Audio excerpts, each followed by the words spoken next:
Why is it that your best ideas never come when you're staring at a spreadsheet? They come in the shower, during a nap, or while you're staring blankly out a window, doing absolutely nothing. It's strange, isn't it? The moments you look the laziest are often the moments your mind feels the most alive. And here's the uncomfortable truth most people never hear.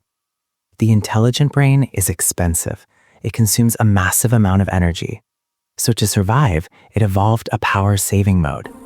If you've ever been called lazy, unmotivated, or not living up to your potential, there's a chance you're not broken at all.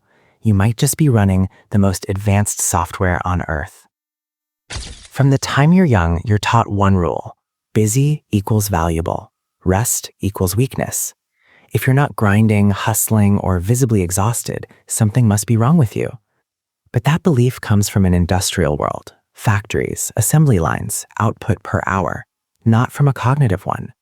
Your brain isn't a machine that produces more value the longer it runs.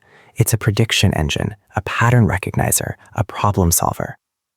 And those systems don't work best under constant pressure. They work best when given space, which is why some of the smartest people you know look lazy from the outside.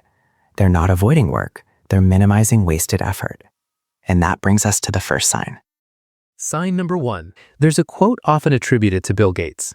I choose a lazy person to do a hard job because a lazy person will find an easy way to do it. Most people misunderstand this. They think it's an insult. It's not. Highly intelligent people are allergic to inefficiency. If a task feels repetitive, unnecessary, or poorly designed, their brain immediately asks, why is this done this way? Instead of pushing harder, they redesign the system. You're given a task at work or school that takes everyone else 2 hours. You spend 10 minutes thinking, 30 minutes setting something up, and finish in 40. Everyone else sees laziness. What they're missing is optimization. You didn't do less thinking. You did more up front. Efficiency isn't laziness. It's intelligence refusing to waste energy. Sign number 2. You daydream a lot. You zone out. Your mind drifts. You stare at walls, ceilings, or nothing in particular. And somewhere along the way, someone told you that meant you weren't focused. In reality, you are using one of the most powerful networks in the human brain, the default mode network. This network activates when you're not focused on the outside world. It connects distant ideas, simulates future scenarios, replays conversations, builds meaning. It's where creativity lives. You're supposed to be paying attention in class or a meeting. Instead, your mind wanders. Hours later, while brushing your teeth, the solution appears fully formed. That wasn't an accident. Your brain needed silence to connect dots that noise kept interrupting. Daydreaming isn't distraction. It's deep processing. Sign number 3. Your desk isn't clean. Your room isn't minimal. There are piles of papers, scattered notes, half-finished projects, objects placed where only you understand their logic.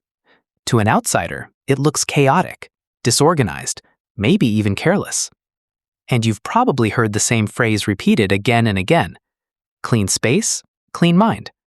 It sounds convincing, almost moral. But psychology tells a far more nuanced story.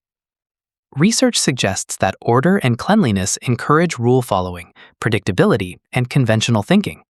In contrast, a well-known study from the University of Minnesota found that messy environments can actually increase creative thinking. Not because chaos is inherently better, but because it invites exploration. Order nudges the brain toward conformity. Chaos nudges it toward possibility. When your environment isn't rigidly structured, your mind feels freer to connect unrelated ideas, experiment mentally, and move laterally instead of linearly. The mess becomes a kind of external brainstorming space. You know exactly where everything is, even though it looks like a disaster to everyone else. That notebook buried under 3 others? You know what's in it. That random stack of papers? You remember why it's there. And when someone else decides to help by cleaning your space, something strange happens. You suddenly feel disoriented, slower, less clear. Your thinking gets interrupted, not improved. That's because your mess isn't random. It's structured in a way that mirrors how your mind works. Your environment isn't a failure of discipline. It's a physical map of your thinking process. You're not lazy for avoiding constant tidying. Your brain simply prioritizes ideas, momentum, and internal clarity over surface-level appearances. Sign number 4. Your brain uses about 20% of your body's total energy. That's enormous. And high IQ brains tend to burn even more, which means rest isn't optional, it's necessary. Naps, sleeping in, needing more downtime, these aren't flaws, they're maintenance cycles.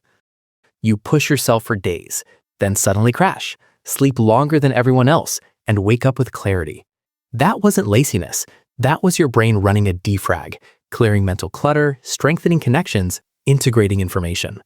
Smart systems know when to shut down to avoid overheating. Sign number 5.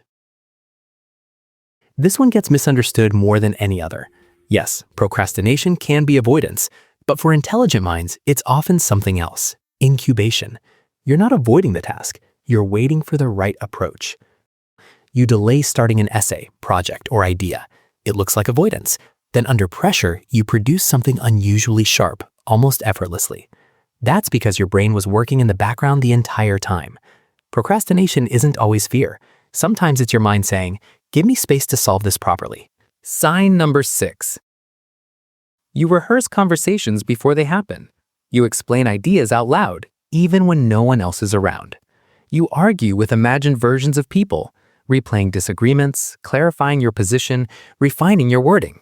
And at some point, someone probably told you that this was strange, unnecessary, a sign of distraction or instability. But psychology tells a very different story. Internal and external self-talk are strongly associated with higher cognitive control. They help the brain organize information, regulate attention, and stay goal-directed. Speaking thoughts aloud isn't a breakdown in thinking, it's a tool for strengthening it. Self-talk improves focus by keeping your attention anchored to the task at hand. It clarifies reasoning by forcing vague thoughts into structured language, and it strengthens memory by reinforcing ideas through repetition and verbal encoding. Here's a familiar example. You whisper instructions to yourself while solving a difficult problem. You talk through each step, guiding your thinking as if coaching yourself forward. Or you replay a conversation later, not out of obsession, but to refine what you meant, what you learned, and how you might respond more clearly next time. That isn't instability. That's metacognition, thinking about your own thinking. Your brain isn't spiraling. It's debugging itself in real time, testing ideas, correcting errors, and improving performance through self-directed dialogue. Sign number 7. For most of human history, not everyone slept at the same time. That wasn't a flaw in the system. It was the system. While part of the group rested, others stayed awake, to watch, to think, to notice what others couldn't. These individuals weren't lazy or undisciplined. They served a role, guardians of the night. Modern research continues to reflect this ancient pattern. Multiple studies have linked night owl tendencies with higher intelligence and increased creative capacity. The brain, for some people, simply performs better when the world grows quiet. At night, distractions fall away. The noise fades, notifications stop, social expectations dissolve. The environment finally matches the way a deep-thinking mind prefers to work. That's why your brain may feel sharpest after midnight. Ideas begin to flow without friction. Thoughts connect more easily. Insights surface that felt unreachable during the day. And mornings? They feel like cognitive fog, heavy, unfocused. Not because something is wrong with you, but because your mind isn't built for early stimulation and rigid routine. You're not broken. You're not undisciplined. You're optimized for depth, vigilance, and internal clarity, not conformity to the clock. Here's the tragedy.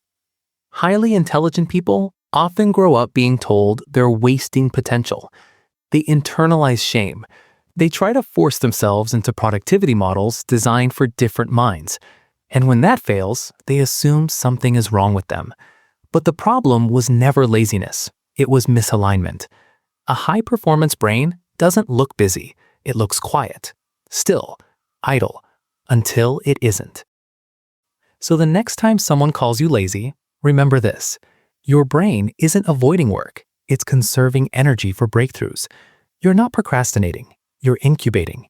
You're not unfocused. You're processing. You're not disorganized. You're exploratory. You're not sleeping too much. You're maintaining the most expensive organ in your body. And if you recognize yourself in more than one of these signs, there's a good chance you're not lazy at all. You're just running in power-saving mode until the moment it matters. If this video felt uncomfortably accurate, subscribe. This channel isn't about motivation. It's about understanding how your mind actually works. And if you've ever been called lazy, comment power saving mode. You might be smarter than they think.